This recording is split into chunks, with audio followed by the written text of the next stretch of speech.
శ్రావణ మాసంలో వచ్చేటటువంటి పౌర్ణమి ముందు శుక్రవారం వరలక్ష్మీ వ్రతం. ఆ రోజు తిథితో సంబంధం లేదు, వారంతో సంబంధం. ఏ తిథి ఉంది, ద్వాదశి ఉందా, త్రయోదశి ఉందా, చతుర్దశి ఉందా, లేకపోతే ఏకాదశి ఉందా, పంచముందా, సప్తముందాతో సంబంధం లేదు. చివరికి వచ్చేస్తుంటుంది శుక్లపక్షం.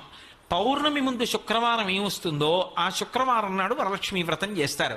వరలక్ష్మీ వ్రతం చెయ్యడానికి అసలు ఈ వ్రతం ఉన్నది అని మొట్టమొదట లక్ష్మీదేవి ఎవరికి చెప్పింది? చారుమతికి చెప్పింది.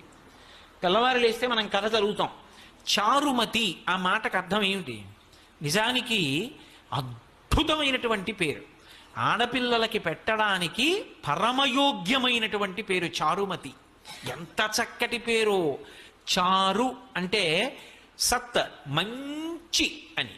చాలా చక్కటి ఆలోచన కలిగినది, విశాల బుద్ధి కలిగినది. మతి బుద్ధి, మంచి బుద్ధి కలిగిన పిల్ల